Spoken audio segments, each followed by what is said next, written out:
are so excited to introduce you to our first guest. They are a renowned A&R executive and expert in artist development.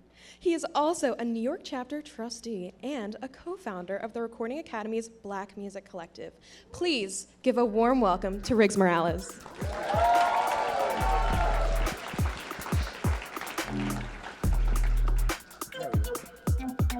Hey, welcome. Yes, right there's perfect. How are you today? I can't complain. Happy Friday, everybody. Happy Friday. Awesome. Here, we can scooch in a little closer. Yeah, let's do this. Pull up. Get comfy in here. So this is kind of like a podcast style interview, so we're just going to ask you some questions about A&R and how you first start discovering artists in the industry. What's your approach? What are different tools you use? And what makes an artist stand out to you? Excellent. So I hope in the little bit of time that I have up here, everybody takes something that resonates with them. The fact that you're even in this room is a step in the right direction. Something that they don't tell you often is that the music business thrives through new energy. You are the future of this business. At some point, I might end up working for one of y'all, you know? But that's just a testament to the devotion that you guys have towards this music thing. So congrats to you all. So I want to throw that out there. Make sure y'all put that in your pocket. Cool. So the start, how do I start? Yes, just diving right into discovering artists. What are different tools you use? What stands out? The tools that I use, I mean, in this day and age, A&R in general has changed throughout the years. Traditionally, it is my job as an A&R is to find, sign, and develop music acts. And originally, the A&R was the guy that you sent, the label executives was sent to go make the records. My job is to connect the dots and get the right records going, get them in the studio. Find, sign, develop. The development part is one that I think is really taken a bit of it's gone through a bit of a curve over the last few years. It's something I'm very much big on, personally speaking. I've always said, like, Michael Jackson didn't become Mike on his first. Prince didn't become Prince on his first, neither did Bruce Springsteen. It takes about 3 albums. So I think once folks accept that the development process it's not an overnight thing. It takes about 5 years just to get to a breakthrough. You know, when I signed the Marias in 2019, we're just getting to the place of a breakthrough. You know, some of us here obviously may know them, but they still haven't hit that mark where people's parents know who the Marias are. There's still a ways to go there. So, but it's a testament to development and the fundamentals of it all. So, yeah. Talking a little bit more about that discovery, with new social media platforms like TikTok, how do you separate viral moments from sustainable talent? That's a good question. For me, I'm currently in a system that's really driven by data. And what I found alarming was that nobody would actually go into the trenches and see what these artists look like. You can see something, but you have to go out, see it, and feel it. You have to go to these shows, wherever they are. You start in their backyard. You want to see how they are as artists. You want to see how they carry themselves. You want to see if they can put on a show. You want to meet them and see if this magic that they have is only works in front of their phones, or does it work in front of other people? I've also believed that there's a metric that data cannot capture, which is a cultural metric. It is hard. You cannot. You have to feel it. You have to be there. You have to understand it. And in this day and age, the mistake I think folks are making, like, data's everywhere. We can't get away from it. NBA, Netflix, Amazon, everyone relies on data. But it should inform the decision, not necessarily drive the decision. And that's why what's been happening is folks are quick to sign something that goes some sort of viral, and the expiration date on that is quite limited, you know? So next thing you know, all these labels are just filled with a ton of viral acts that really never even got a chance to hold the mic right, you know? Like, that's something that simple, something that fundamental speaks so much. So going back to the Marias, when I went to see them, it was in a hole in the wall in Vegas. Omar Apollo was opening up for them. They were both they were all in the same circuit. And they couldn't say hi to me when I first arrived because they were busy putting stamps on the vinyl that they were sending out to their fans who had ordered it. So they were doing everything themselves. that was already, that checked off the hardworking box, that checked that box off. And they were just so committed, and the few fans that were there were devoted. I could tell you it was probably half of this room, and they were all fully engaged. And that to me was a testament that somebody cares enough to come to this show. A young lady was actually in the front, upset that she couldn't get in. And we managed to make it work. It was my first time meeting them. I used my +1 on some fan who, because of that moment, I imagine she's a devout Maria's fan for life. And that's what you want, like actual fans, not just hits, you know, or clicks, rather. That's so awesome. So it's kind of that gut feeling mixed with the data backing it up for you. Yeah, intuition is a factor. Intuition has to play a factor. I think the great ones can mix data with intuition. But the intuition, you know, that's something that really still, I chalk that under the fundamentals of this thing. It still plays a factor. But again, you do have to take the data into account, because data, for the most part, is actually a pulse. That means that someone is paying attention. Your intuition is going to tell you whether or not this artist is here for the long term, or this is just a moment. Once you establish that early on, you manage your expectations, you'll be in a much better place. So. That's awesome. Now, you know, we were talking a little bit about, you want to find someone that's really solid in their art, that really knows what they're doing. How do you balance letting artists lead with creativity while also guiding their own growth? That's a great question. Thanks. Because the A&R, depending on what kind of A&R, can sometimes almost either come off as, like, supposed to be the liaison at the label, but can either come across as intrusive, Mr. Know Too Much, almost like police of sorts. You never want to be that person. You really have to support the artist's vision. Your job as an A&R is to provide that artist with the resources to enhance that vision, right? So an artist like, I'm going to keep going back to the Marias or any other artist, for example. For me, I usually try to find where the strengths of the artists are, and just as importantly, the weaknesses. We're either going to enhance the weaknesses, or we're going to work around the weaknesses. And just to get the artist to a place where I'm like, you know, you're rapping over really busy beats. Your voice is a second instrument. You might want to find something that gives you a little bit more space. Yeah. Or a certain band where it's just like, you know, when you guys do tempo, your audience moves around a little more. I think we got to start working our way towards there. And then I use case studies. I use The Weeknd as, that's one of my favorite case studies. How somebody went from super vibe-centric for like 3 albums, and then decided to make the jump, a conscious effort to be a much bigger pop artist in a way that didn't take away from his brand. Because when you hear the idea of Max Martin and The Weeknd, you're like, whoa, Backstreet Boys and The Weeknd, how's that gonna work?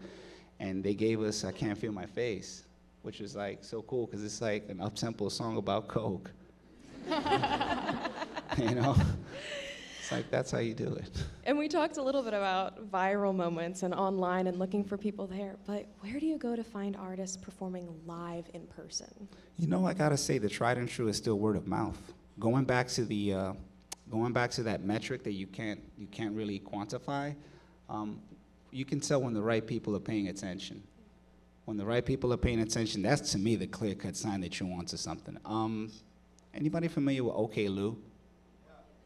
Okay, awesome. So, dude, obsessed with that album, right? And she started putting out music in 2020, and it's now that she's getting some sort of, at least on the underground level, some sort of profile. So then, you know, recently, she hit the benchmark of sorts when Billie Eilish started admitting that she loves her music, and it's just like, oh wow.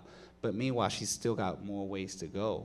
And the beauty about the OK Lou thing is that it came to me via word of mouth from people who I trust. Yeah.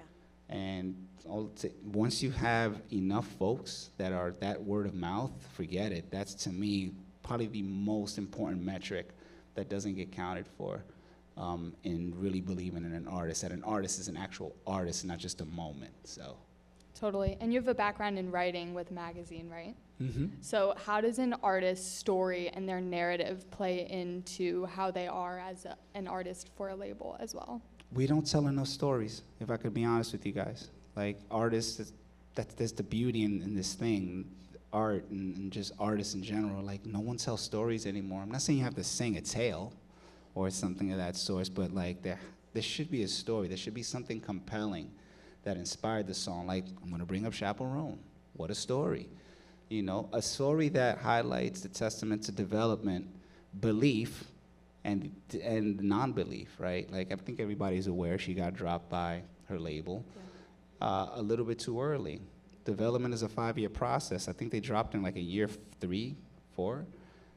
You just gave her to somebody else because within those few years, she started accumulating a fan base. So when you drop her, like for me as an A&R, I'm looking for artists that just got dropped because somebody just did half the work, you know, in terms of building that artist's profile, using the label resources to get their profile to a good place, and like, okay, now what can we do to add to that thing that you've built? So, yeah. And she's also a testament to what happens when you really believe in yourself as an artist. Like just because one person doesn't understand it didn't mean like the fans. One fan at a time, by the way. For anybody who's an artist, I know you want the clicks, get the clicks, but what you want is a fan. They come one at a time. Start with 1, then 5, then 10, then 15, and eventually you got yourself a little something that we're paying attention to. So.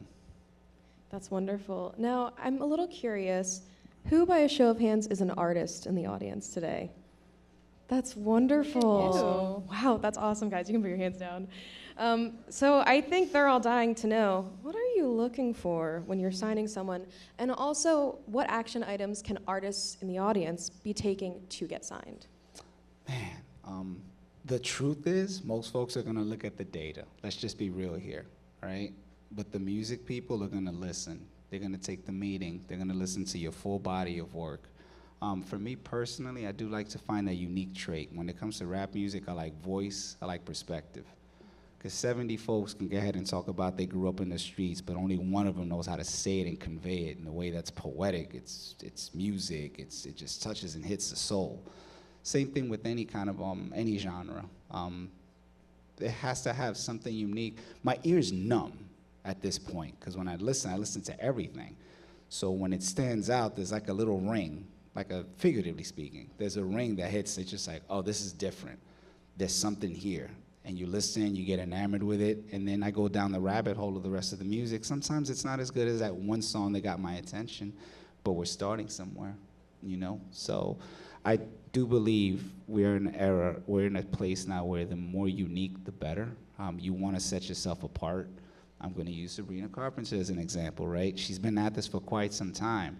From the outside, she seems like the fill in the blank that occupies that pop starlet, but she's embracing like this ditzy thing, but it's intentional, and you can tell there's somebody that's like really intentional about what they do, and I wouldn't be surprised if this version that we see of her is not who we see next album and the album after that. That's just awesome evolution. You can also hear that in an artist's demo. That's why I usually ask, like, can I hear everything?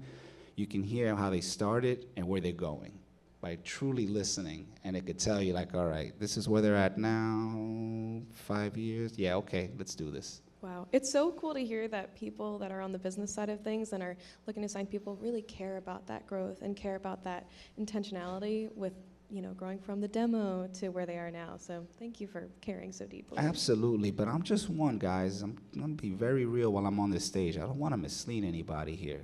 This game is crazy right now. It is very much a data-centric, let's go after it because they're going after it. They don't know if it's a donkey over snares. They're just like, if it's hot, go get that donkey, you know? And they'll pay premium for that donkey, you know? Quote of the night. It's crazy. I love that. So now that we transition to the business side, we have a lot of GRAMMY U members interested in working in the industry. Can we get a show of hands for that as well? Amazing. Wow. So, do you have any advice or the different job opportunities that are available in A&R, whether it's at a traditional label or another avenue, as a lot of things go independent nowadays? If you don't have drive, you could just leave the room now, quite honestly, because you're gonna need that drive when you start hitting that wall. Your passion is gonna drive this. Your passion for music, to get in the business. There's gonna get to a point where by year 2, you're like, what the fuck are we doing here? Like, this is not panning out. Your parents are gonna be like, what are you doing with this music thing? Y'all know what it is. And it's just like, your passion towards it is going to be the thing that drives it. That drive is going to be the thing that when you hit that wall, you're going to have to figure out a way to get around it, go over it, and that's where your breakthrough moments start to happen. To find success in the business, I want to say, like music, just like artists, I want to say it's maybe a 5-10 year thing, right? And it seems like a long time, but it isn't. It flies, especially when you love what you do. Also hone in on that thing that really drives your passion and go after that. Don't ping pong and wing it, let me try this and let me try that. No, like if A&R is your intention, go after it. If PR is your intention, go for it. And music labels, for those that don't know, have a ton of departments that do stuff outside of just A&R and singing and writing, etc. It's just like there's so many things. It takes a whole village to put out one single, so if that drive, man, I'm telling y'all, that's the thing that's gonna get you guys from point A to point Z. And if you don't have that, then just figure out what the plan B is. But I can tell you that when you love what you do, it doesn't feel like work.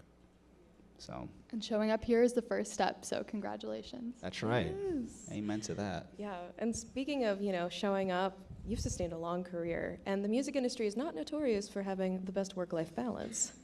So I would just like to know, how have you been able to sustain that career, one, to the success that you've achieved, but also in not burning yourself out? Well, back in my days, we used to Sorry. Oh, good. That's a wonderful question because, quite honestly, I look around daily and I think to myself, the draft class that I came in with is no longer in the business. This business could be ruthless. You're only as good as the thing that you signed. You're only as good, and whatever position whatever you decide to go after, right? Whether it's an entry point, whether it's the executive level, you want to make sure that you're contributing, because once you stop contributing, that's when folks start looking at you and you just become a number on a spreadsheet. You never want to be a number on a spreadsheet, because when cuts have to be made and things like that take place, you want to be the one that they look at, no, too valuable. So even from a skill set standpoint, right, going back to A&R, my job is to find, sign, and develop, but the repertoire part, I think you need to be a Swiss Army knife. Like, if you have a marketing acumen, throw that hat on. If you have a managing acumen, throw that hat on. If you know business, throw that hat on. Because the more valuable you are in the position that you hold, the better. And that's gonna allow you to sustain a career. It's crazy, I'm sorry, but as I'm thinking about it, talking to you, I've been at this for a while. And I'm trying to go back to figure out what the through line was. Reputation, desire, being able to contribute, especially to the people that I work for and with. But I think reputation plays a big role. Everybody pays attention from the entry point all the way up until now, especially at the entry point. We pay attention to all of y'all when y'all intern. We could tell who's like a future star, who we want to keep around, and who we would recommend for a job somewhere else, So, and this is such a judgmental business. You want to try to make sure that you make that impression immediately without pissing anybody off. And I want to drive that home. Guys, at the Networker today, someone literally got a job on site. So you never know who you're going to meet and who is going to help you off of a first impression. Yeah, it's pretty awesome. That's awesome. Yeah. That's incredible. Well, thank you so much, Riggs, course. for sharing your Thank you. experience and your journey with us. Give it Of up. course.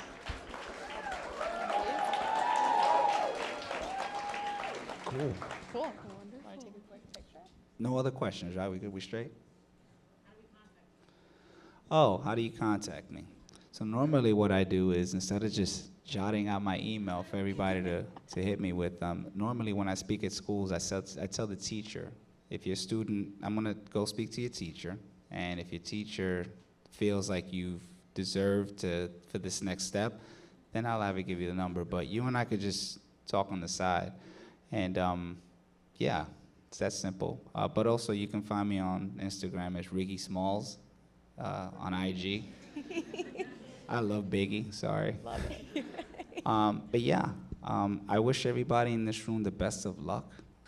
If you see me on the side and you have a question you might want to ask, you're more than welcome to do so. again, this fact that you guys are here now is a step in the right direction, and I look forward to coming across one of y'all in the very near future. And I've seen this happen. It was like, I remember you did that panel. We're going to have an awesome conversation just from that. So, cool. Thank you so much. You're very welcome. Absolute pleasure.